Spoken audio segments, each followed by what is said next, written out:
नमस्कार, स्वागत है आपका बिग फाइट लाइव में। आपके साथ मैं हूं श्वेता मिश्रा। सूबे में सियासी अदावत खत्म होती नजर आ रही है, कुनबे की सियासत खत्म होती दिख रही है, सुलह की राह भी दिखाई दे रही है। लेकिन सुलह की राह क्या होगी, इसे लेकर सियासी गलियारों में अटकलों और कयासों का बाजार गर्म है। राजनीति की बर्फ पिघली तो सचिन पायलट की राहुल गांधी से मुलाकात भी हुई और शाम होते होते पायलट कैंप के भंवर लाल शर्मा सीएमआर पहुंच गए और सीएम अशोक गहलोत से मुलाकात के बाद यहां तक कह दिया कि अगर भंवर लाल शर्मा वापस आ गए तो सरकार को कोई खतरा नहीं है। साथ ही ये भी कह दिया कि जल्द ही सारे विधायक जयपुर में होंगे, हम पार्टी के साथ थे, हैं और हमेशा रहेंगे।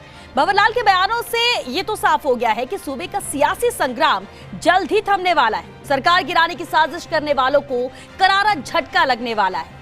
लेकिन ये सियासत है जहां जो होता है वो दिखता नहीं और जो दिखता है वो असल में होता नहीं है। ऐसे में हर किसी के जहन में है एक ही सवाल कि क्या कांग्रेस के कुनबे में हो जाएगी सुलह या फिर बदस्तूर जारी रहेगी कलह।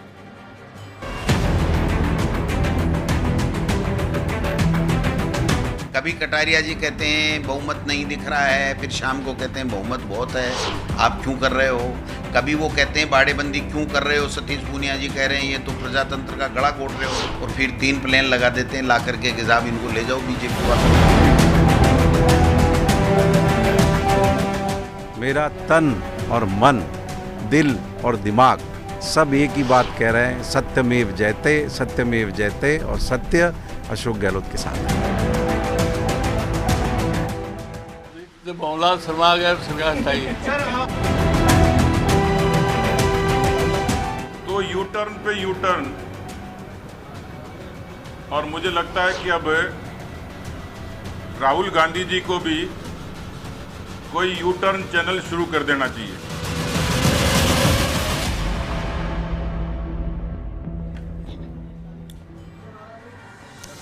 क्या हद से गुजर जाएगी कुनबे की कलह या 14 अगस्त से पहले हो जाएगी सुलह। बागियों पर क्या फैसला लेगा आलाकमान, क्या आसान होगा घर वापसी का फरमान, और सबसे बड़ा सवाल कि क्या कांग्रेस के कुनबे में होगी सुलह या बदस्तूर जारी रहेगी कलह। बिग फाइट पे बहस आज इसी अहम मुद्दे पर बहस के लिए हमारे साथ खास मेहमान मौजूद हैं।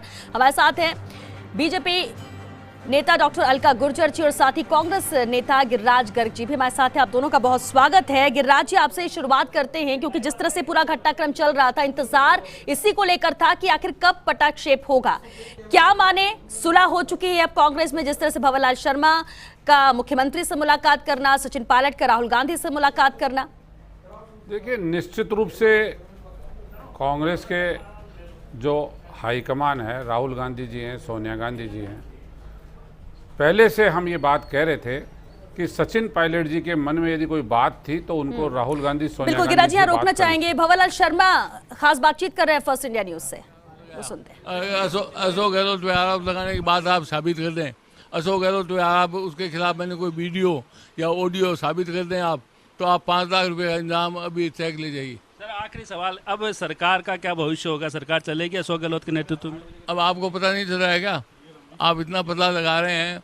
सरकार का भविष्य बहुत बढ़िया है, सरकार आराम से चलेगी और किसी षड्यंत्र से सरकार नहीं गिरेगी। बिल्कुल। तो पंडित भंवर लाल शर्मा ने साफ कर दिया है कि सरकार पे अब कोई संकट के बादल नहीं है और सरकार है पूरे 5। गिरिराज जी, अभी इसी पर ही सवाल किया था और भंवर लाल शर्मा जी का भी कहना ये कि सरकार 5 साल बदस्तूर चलेगी, कोई शक हम नहीं। तो पहले रोज से ये कह रहे थे कि सरकार पूर्ण रूप से सुरक्षित है, पूरे 5 साल जनता की हम सेवा करेंगे, अशोक जी गहलोत के नेतृत्व में सरकार पूरा कार्यकाल करेगी।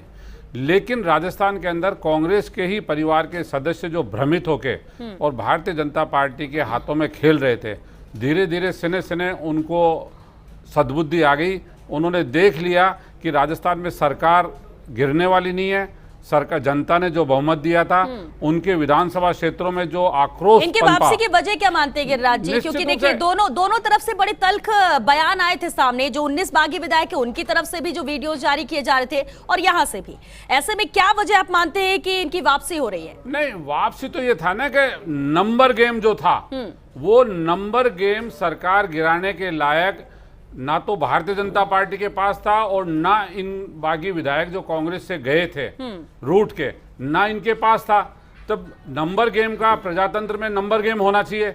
नंबर गेम पहले रोज से अशोक गहलोत जी के नेतृत्व में, अशोक गहलोत जी के साथ था, आज तक बना हुआ है।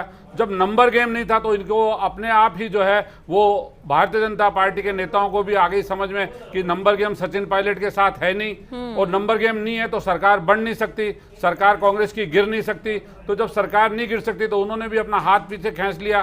तो निश्चित रूप से जो है, और राहुल गांधी सोनिया गांधी से जाके जो सचिन पायलट जी ने वार्ता की है वो सकारात्मक वार्ता रही है। उन्होंने कहा कि जो गलती हुई वो ठीक है। गिरिराज जी, आपने एक अहम बात की, नंबर गेम है, और देखिए नंबर गेम ही था जो इतने ज्यादा मजबूरी बन गई थी कि बाड़ेबंदी करनी पड़ी। इसके बाद बीजेपी विधायक भी इधर हो गए क्योंकि 14 तारीख को सत्र फ्लोर टेस्ट होता है। तो क्या होता है, ये पूरा गेम ही नंबर्स का ही था, विधायकों की नंबर्स का, ये साफ भी है। एक बात मैं कहना चाहूंगा कि सरकारें जिस पार्टी की होती है हमेशा चिंता उस पार्टी की होती है सरकार के लिए। राजस्थान में इसका उल्ट हुआ कि जो भारतीय जनता पार्टी के नेता लगातार कांग्रेस के ऊपर बाड़ाबंदी उसका आरोप लगा रहे थे, वो पिछले 2 दिन के अंदर ऐसी भगदड़ मची कि भारतीय जनता पार्टी विपक्ष में होते हुए और इनको अपने विधायकों को मध्य प्रदेश और गुजरात भेजना पड़ा। चलिए, आप एक बड़ी बात करिए, ये देखा भी है पिछले 2। इस पर पहले हम एक रिएक्शन अलका जी से भी ले लेते हैं। अलका गुर्जर जी, 2 अहम बातें जो गिरिराज जी का कहना था, नंबर गेम है ये, और यही वजह है कि बीजेपी को लगा कि उनके साथ है नहीं, जब इनके पास नंबर्स नहीं है तो सरकार बनाने का कोई औचित्य नहीं बनता है, मौका मिलेगा भी तो भी नहीं बना सकते, और इसलिए आप लोगों ने हाथ पीछे खींचे। इसके बाद उनके पास कोई रास्ता नहीं था तो वो वापसी हो रही है। दूसरी बात, आपके विधायकों की भी बाड़ेबंदी आपको करनी पड़ी, उन विधायकों को भेजना पड़ा। अब जरा इन दोनों के ही जवाब आप दीजिए। देखिए श्वेता जी, सबसे पहले तो मैं ये बताऊं कि हमारा एक भी नेता का आप बयान बता दीजिए कि हमने कहा हो कि हम सरकार बनाएंगे। हमारा इस घटनाक्रम से, इस रामलीला या रासलीला जो भी चल रही थी, हमारा इससे कोई लेना देना नहीं थे। राजस्थान में एक कहावत है ना, मैं ही खेली और मैं ही बिगाड़ियो, वो चल रहा था। और जनता को इन्होंने जनता इतनी ज्यादा परेशान हो चुकी थी। कोरोना फैल रहा है, आप देखिए 13 जिलों में टिड्डी का आक्रमण है। अब इस वक्त पानी, बारिश आज तो हो गई है लेकिन बारिश नहीं है और कंटिजेंसी प्लान बन जाता है। पानी एक बहुत बड़ी समस्या है राजस्थान के लिए, वो प्लान नहीं बना और इनके जो जलदाय मंत्री है वो हम होंगे कामयाब गाते हैं वहां पर। 31 दिन तक ये होटलों में बंद रहती है सरकार, 10 करोड़ इनका बिल आ जाता है और ये कहते हैं भारतीय जनता पार्टी, हमारा क्या लेना देना, आपके आधे लोग मानेसर बैठे हैं या हरियाणा बैठे हैं, आधे लोग यहाँ बैठे हैं, हमारा इससे क्या लेना देना है। दूसरा जो आप कह रहे हैं कि हमारे विधायकों का, तो हमारे जो आदिवासी क्षेत्र के विधायक थे उन्होंने हमारे नेतृत्व से शिकायत की कि उन्हें प्रताड़ित किया जा रहा है पुलिस के द्वारा, इनके बड़े नेताओं के द्वारा, और उस प्रताड़ना से बचाने के लिए उनको सिर्फ मध्य प्रदेश गए हैं। किस तरह की प्रताड़ना, किस तरह की प्रताड़ना, कुछ तो विस्तार से बताया गया होगा, किस तरह से प्रताड़ना? मतलब उनके जो मोडस ऑपरेंडी रही है कांग्रेस की हमेशा से, ये अटैचियां लेके, आपको ध्यान है भैरव सिंह जी जब इलाज कराने गए थे तो भजन लाल जी यहाँ पहुंच गए थे, तो वो अटैचियां प्लस वो जो नए विधायक हैं उनको हर तरह से डराया जा रहा था मुकदमे में फंसाने के लिए, जनता के में जाकर उनका काम नहीं कराएंगे। तो इस काम के लिए सिर्फ यही आरोप कांग्रेस की तरफ से लगाया जा रहा है कि बीजेपी इसमें माहिर है खरीद फरोख्त में, जो आप अटैची लेके की बात कर रही हैं। इसका उदाहरण भंवरलाल शर्मा का ही मुख्यमंत्री ने खुद दिया था, जो आप जिक्र कर रहे हैं। मैं वही कह रही हूँ, आर्टिकल जो है उसका 93 बार, 356 का 93 बार दुरुपयोग कांग्रेस कर चुकी है। और आपको ध्यान है जब इमरजेंसी लगी थी उसके बाद 1980 में जितने भी गैर कांग्रेसी मुख्यमंत्री थे सारे हटा दिए थे। ये इंदिरा जी के समय पे हुआ था। आर्टिकल 42nd अमेंडमेंट के द्वारा इंदिरा जी संविधान से ऊपर हो गई थी। तो ये तो कांग्रेस का इतिहास है। भारतीय जनता पार्टी इस तरह की राजनीति नहीं करती है और हम तो राष्ट्र प्रथम को वाले लोग हैं। हम, हमारे लिए राष्ट्र पहले है, हम बाकी चीजों में और ये खरीद फरोख्त में अटैचियां लेकर खरीद फरोख्त की कोशिश, और यही मजबूरी रही है कि बीजेपी के विधायकों को, जो आपने अभी कहा कि इन्हें भेजा जा रहा है, और पिछले 1-2 दिनों में जो भगदड़ बीजेपी के अंदर मची हुई है, लेकिन आरोप उसमें भी कांग्रेस पर कि अटैची लेकर यानी कि खरीदने की कोशिश कांग्रेस की तरफ से। देखिए, भारतीय जनता पार्टी अपने जो वर्तमान स्थिति है उसको छुपाने के लिए, अपने कर्मों को छुपाने के लिए 40 साल पहले की चर्चा करती है। जब देश में कोई समस्या होती है तो ये कहते हैं नेहरू जी ने ऐसा किया था, इंदिरा जी ने ऐसा किया था। अरे भाई, अलका जी, मैंने डिस्टर्ब नहीं किया, बहन जी मैंने डिस्टर्ब नहीं किया, आप सुनिए, मैंने डिस्टर्ब नहीं किया आपको। अभी पिछले 3 साल 4 साल के अंदर गोवा में इन्होंने किया, मणिपुर में किया, मिजोरम में किया, अरुणाचल प्रदेश में किया, कर्नाटक में किया, महाराष्ट्र में इन्होंने सुबह 5:30 बजे शपथ दिलाई, पार नहीं पड़ी। राजस्थान में इनका खेल सफल नहीं हुआ। ये वर्तमान स्थितियां हैं। आप 40 साल पहले की चर्चा कर रहे हैं। ये अटैचियां और ये 35-35 करोड़ रुपए लेके मध्य प्रदेश के 22 विधायकों को कर्नाटक बिठा दिया। आज हरियाणा के अंदर मानेसर के अंदर आईटीसी होटल का 19 विधायकों का खर्चा 20 रोज का किसने उठाया? क्यों हरियाणा सरकार लगी हुई थी? क्यों पूरी पुलिस लगी हुई थी? क्यों राजस्थान की जब एसओजी गई उसको अंदर नहीं जाने दिया? ये सब देश देख रहा है। आप कितना ही उसको नकारने की कोशिश करो, देश देख रहा है। अटैची की संस्कृति, खरीद फरोख्त की संस्कृति, जो भारतीय जनता पार्टी ने जो सत्ता की भूख 70 साल से थी, उस भूख को मिटाने के लिए अब जिस तरह से जो कर रही हैं, वो पूरा देश देख रहा है। और इसको आप नकार नहीं सकते कि गोवा के अंदर आपके 5 विधायक थे, आपने कांग्रेस को वहां से डिवाइड करके और सरकार बना ली। ठीक है अलका जी, क्योंकि ये बातें सिर्फ गोवा नहीं, मध्य प्रदेश हो, महाराष्ट्र हो, कर्नाटक, ये सब जिक्र कांग्रेस हर बार करती है जब खरीद फरोख्त की बात आरोप बीजेपी कांग्रेस पर लगाती है। देखिए, और दूसरी बात, एक मिनट और लेना चाहूंगा। इन्होंने कहा कि कांग्रेस ने, सरकार ने हमारे आदिवासी विधायकों को डराया।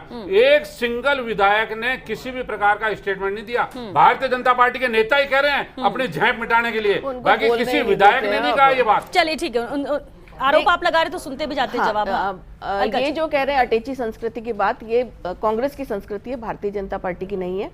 कांग्रेस आज वैचारिक रूप से देश से ही समाप्त हो गई है। आप देखिए 31 दिन इन्होंने लगा दिए। राजस्थान की जनता परेशान है। अगर इनको अपने लीडर्स से बात करनी थी तो 31 दिन क्यों बर्बाद किए? पहले बात कर लेते। सबको बाड़ेबंदी में रख के जनता त्राहिमाम कर रही है, अपराध फैल रहा है। और अभी अपराध का जो आंकड़ा मैं बताती हूँ, 5 महीने के अंदर लेकिन अलका जी एक बात बताइए, हत्याएं और 1200 बलात्कार हो चुके हैं। ये राजस्थान की स्थिति। ठीक है, लेकिन अलका जी एक बात जरूर, एक सवाल का जवाब जरा ईमानदारी से दीजिए। अगर ये सेटल डाउन हो रहा है, ये सभी बागी विधायक के वापस पार्टी में, क्योंकि बार बार आप लोग कहते हैं अंदरूनी कलह है, ये इनकी लड़ाई है, हमारा कोई लेना देना नहीं है, लेकिन अगर ऐसा हो रहा है तो बीजेपी खुश है? क्योंकि बीजेपी तो यही चाह रही थी कि ये समाप्त होने के लिए कोई रास्ता निकले। देखिए, मैं पहले भी कह चुकी हूँ, हमको जनादेश विपक्ष में बैठने का मिला है। हमारे खुश होने या नाखुश होने का कोई सवाल नहीं है। राजस्थान की जनता को इनको रिलीफ देना चाहिए। जो ये वादे करके आए थे इससे मिलेगा रिलीफ, ये मानते हैं आप? रिलीफ तो अभी तक ये 1.5 साल से तो नहीं दे पाए। एक कुर्सी की लड़ाई इनकी लग रही थी। ये किस्सा कुर्सी की तरह डे 1 से, शपथ वाले दिन से इनके झगड़े चालू हो गए थे। एक दूसरे पर आरोप प्रत्यारोप लग रहे थे और यहाँ तक हो गया था 124 और राजद्रोह ये अपने उप मुख्यमंत्री और विधायकों पे लगाया था। इनके सचिन पायलट जी को इन्होंने, जिनके नेतृत्व में चुनाव जीत कर आए, उनको नकारा, निकम्मा तक कह दिया। लेकिन ये इनका अंदरूनी मामला। इन्होंने रगड़ाई की बात की, रगड़ाई नहीं हुई है। रगड़ाई के बिना इनके राष्ट्रीय अध्यक्ष बन जाते हैं, आरसीए के अध्यक्ष बन जाते हैं। लेकिन दूसरी जगह हो सकता है अब रगड़ाई पूरी हो गई हो, इसलिए इनमें एकजुटता आ रही हो। लेकिन निश्चित रूप से राजस्थान की जनता के लिए जो इन्होंने वादा किया था और जनता ने जिस उम्मीद से इनको चुना था, मुझे लगता है कि वो काम इनको करना चाहिए। और भारतीय जनता पार्टी का विपक्ष के रूप में हम अपने जो कर्तव्य है उनका पालन करते रहेंगे। हमारी खुशी और नाखुशी का इससे कोई संबंध नहीं है। ठीक है, यानी कि एक तरह से आप लोग कहते हैं कि इससे कोई लेना देना भी नहीं है, लेकिन अगर ये सॉर्ट आउट होता है तो आपको लगता है उससे भी कुछ नहीं होगा जब तक जनता के हित में कोई काम सरकार नहीं करती है, जो कि आप लोग का मानना है कि पिछले 18 महीनों में कुछ नहीं किया गया। हमारे साथ अभिमन्यु पुनिया भी जुड़ चुके हैं, पायलट समर्थक भी हैं। अभिमन्यु जी, बहुत स्वागत है आपका। जब एक्शन लिया गया था, जब कार्रवाई की गई थी, उस वक्त लगातार इस्तीफों का दौर चला था, आप भी उसमें शामिल थे कि पायलट समर्थक हैं आप।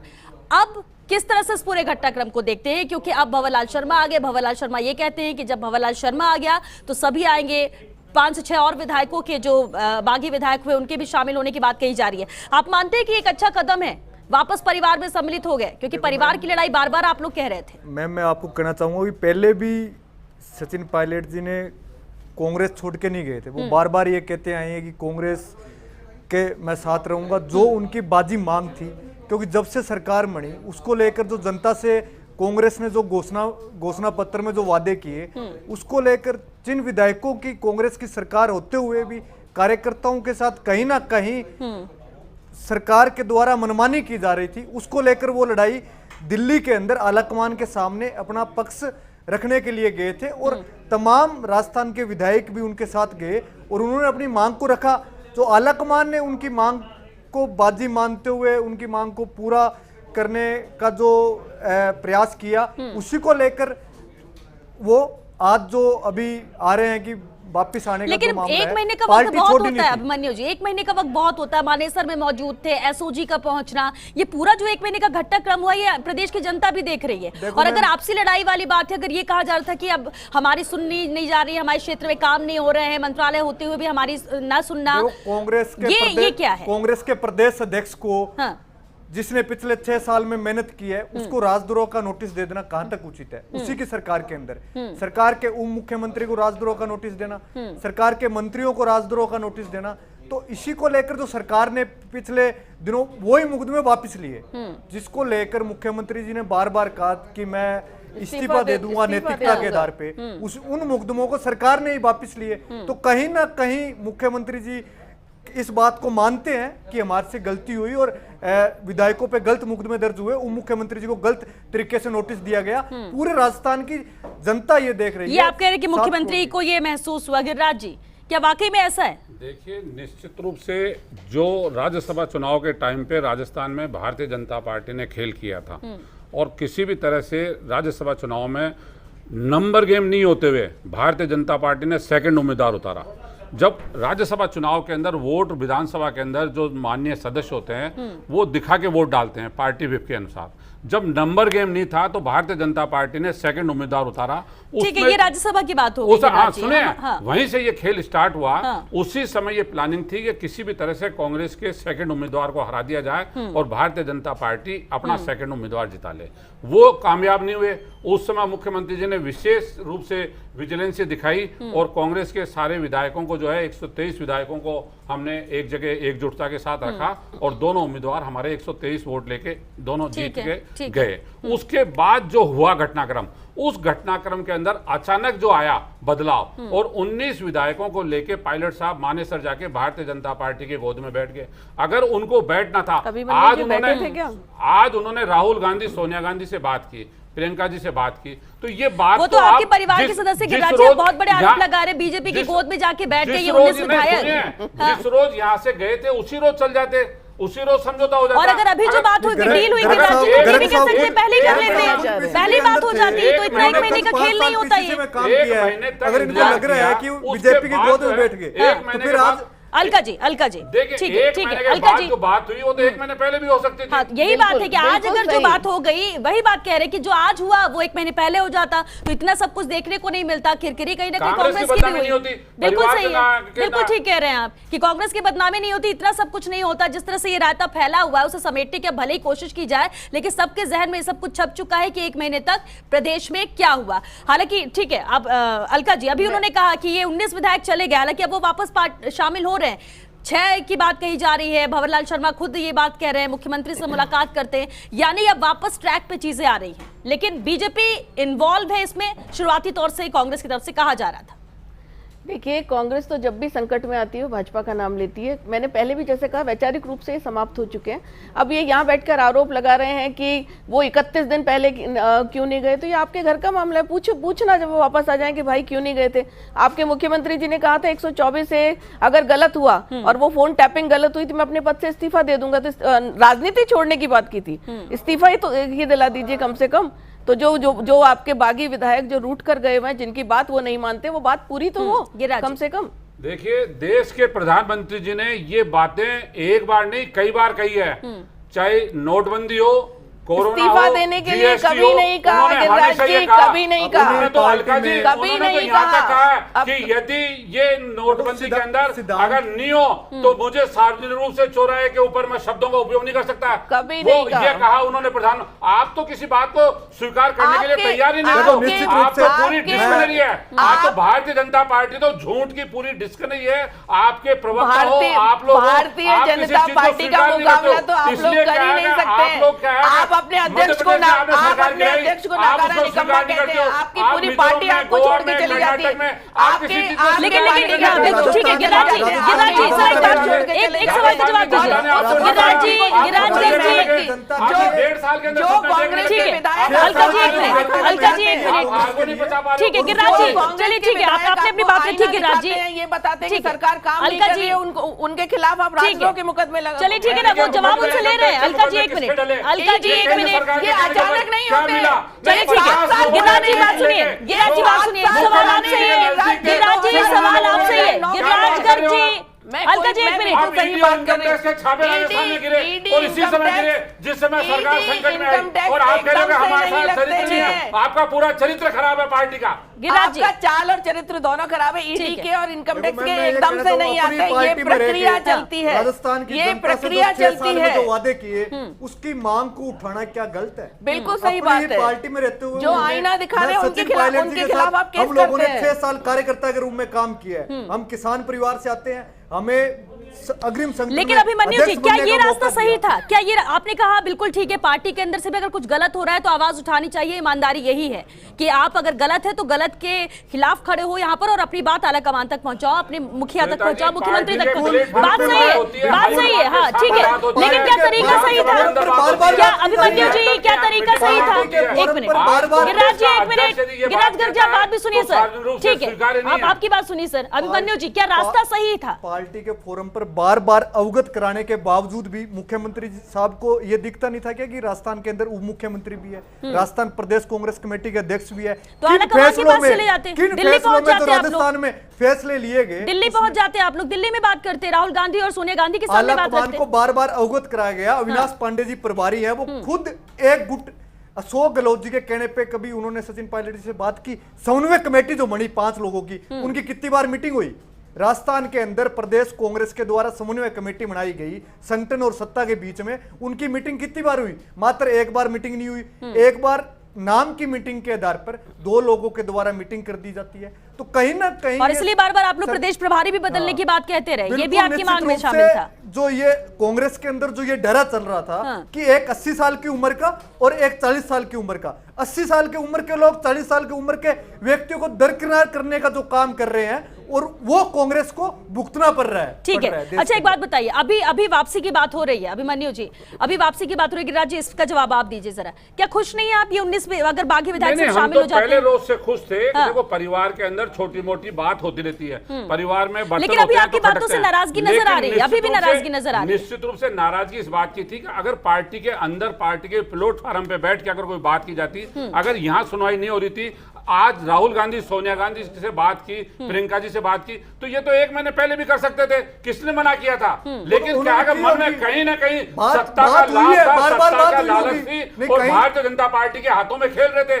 अब जब नंबर गेम नहीं बैठा तो भारतीय जनता पार्टी ने जैसे ही हाथ पीछे खींचा। ठीक है, ये बात आपने दूसरी तीसरी बार कह रहे हैं अलका जी, ये बार बार बात की जा रही है। भले ही शुरुआती तौर से आप लोग ये कह दें कि खरीद फरोख्त से आपका कोई लेना देना नहीं है, इनके आपसी झगड़ों से आपका कोई लेना देना नहीं है, ये अंतरकलह है इनकी और वही आपसी गुटबाजी जो थी इसी वजह से ये स्थिति बनी है, बीजेपी का कोई लेना देना नहीं है, बार बार ये आप लोग कह रहे हैं, लेकिन बीजेपी का नाम बार बार क्यों आ रहा है? कुछ तो होगा। और वो जो ऑडियो सामने आए, खरीद फरोख्त की कोशिश की गई, बहुत सारी चीजें, कोर्ट तक मैटर पहुंच गया। ऑडियो का ऑडिशन के ऑडियो मान लिया है, एसओजी ने कह दिया है कि ऑडियो का से ऑडियो आपके इनके होम सेक्रेटरी कह चुके हैं, इनके चीफ सेक्रेटरी कह चुके हैं, इनका कोई लेने देने नहीं, ऑडियो बिल्कुल भी ऑथेंटिक नहीं है। जब भी तो सैंपल लेने से एसओजी ने मना कर दिया है। और आज भी आप देख रहे हैं ये केंद्रीय मंत्री अपने ज्ञान को संपूर्ण करके पूरी जानकारी लेकर आइए। एसओजी ने मना कर दिया है कि सैंपल लेने की जरूरत नहीं है। और आप श्वेता जी, बड़ा दुख हो रहा है इन दोनों की बातें सुन के। आप देख रहे हैं तलखी अभी भी है। गिरिराज जी की जो भाषा है उस भाषा के अनुरूप आपका पार्टी का अध्यक्ष आपसे दूर चला गया, आपके युवा अध्यक्ष चला गया, आपका सेवा दल का अध्यक्ष चला गया। आप उनको गले लगाने की बात करते हो लेकिन साथ साथ गाली भी देते हो। तो आप किस तरह की राजनीति राजस्थान में करना चाह रहे हैं? आप क्या मैसेज आवाम को देना चाह रहे हैं? आपने जो वादे किए, एक भी वादा राजस्थान की सरकार पूरा नहीं कर पाई है। और उस वादे की जो विधायक, जो नेता याद दिलाते हैं, आप उनको कहते हैं बीजेपी से मिले हुए। ये कौन सा तरीका है? ठीक है, इसी का जवाब गिरिराज जी से लेंगे, इसी का जवाब गिरिराज जी से लेंगे, लेकिन फिलहाल यहाँ एक छोटे से ब्रेक के लिए रुकेंगे। जल्द हाजिर होते हैं इस ब्रेक के बाद।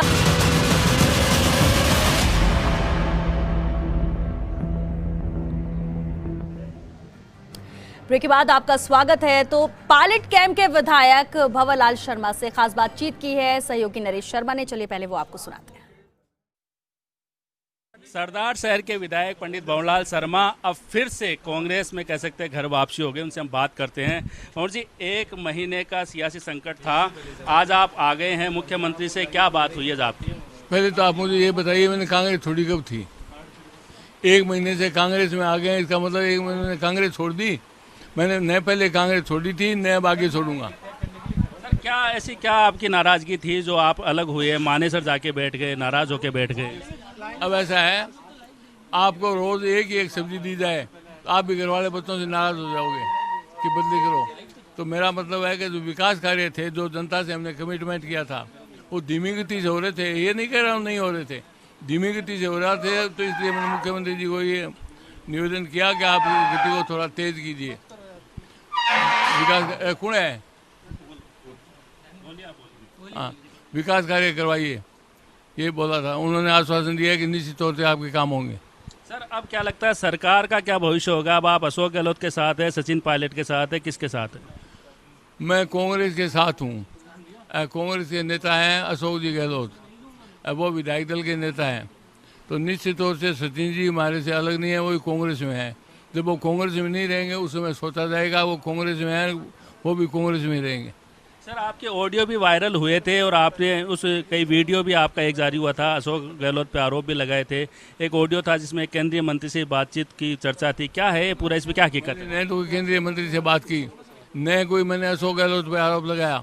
अशोक गहलोत पे आरोप लगाने की बात आप साबित कर दें, अशोक गहलोत पे आप उसके खिलाफ मैंने कोई वीडियो या ऑडियो साबित कर दें आप, तो आप 5 लाख रुपये का इंतजाम अभी चेक ले जाइए। सर आखिरी सवाल, अब सरकार का क्या भविष्य होगा? सरकार चलेगी अशोक गहलोत के नेतृत्व में? अब आपको पता नहीं चल रहा है क्या?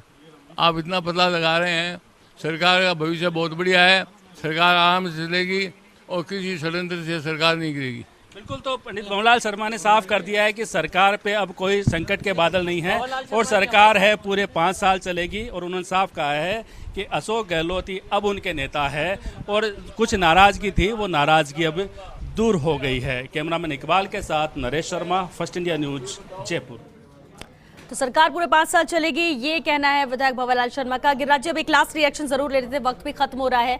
क्या सुलह हो चुकी पूरी तरह से, माने परिवार में सब एक साथ? अब निश्चित रूप से राहुल गांधी और सोनिया गांधी जी से वार्ता होने के बाद सचिन पायलट जी ने और उनके कैंप के भंवरलाल शर्मा जी वरिष्ठ विधायक हैं, 4थी बार विधायक बने हैं, और जब वो खुद ये कह रहे हैं कि सरकार को कोई खतरा नहीं है, 5 साल सरकार चलेगी, हम सब सरकार के साथ हैं, ना कांग्रेस छोड़ी थी और ना कांग्रेस छोड़ेंगे, इसका मतलब राजस्थान में सरकार पूर्ण रूप से सुरक्षित है, जनता से किए गए वायदे पूरी सरकार करेगी। ठीक है, अभिमन्यु जी नाराजगी पूरी तरह से खत्म, अब तो कई गिले शिकवे नहीं रह गए? राहुल गांधी जी पूरे देश के कांग्रेस के नेता हैं और निश्चित रूप से राहुल गांधी जी के साथ बातचीत हुई है, तो कहीं ना कहीं अहम मुद्दों पर, जो पिछले 1.5 साल से जो मुद्दे थे आम जन के, उन मुद्दों पर बातचीत हुई है। और आने वाले समय में राजस्थान के अंदर पूर्ण रूप से कांग्रेस जो जन भावनाओं के साथ जो घोषणाओं में जो वादे किए उनको पूरा करने का काम करेगी। बिल्कुल। अलका जी, कलह खत्म हो तब जनता के काम हो सके, बार बार विपक्ष के तौर पर आप लोगों की मांग भी रही है और आप लोग चाहते भी थे। क्या नजर आ रहा है? अब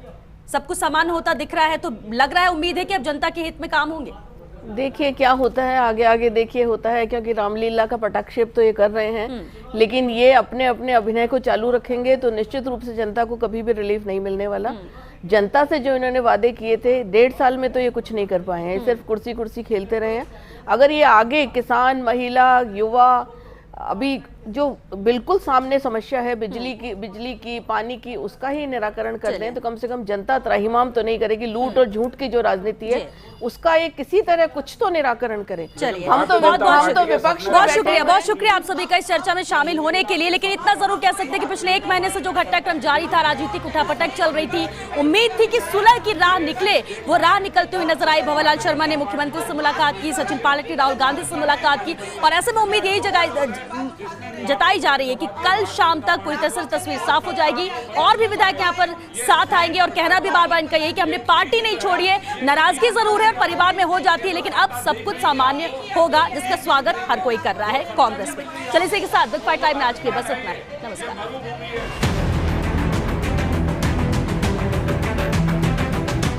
भंवरलाल शर्मा आ गया, सरकार चाहिए।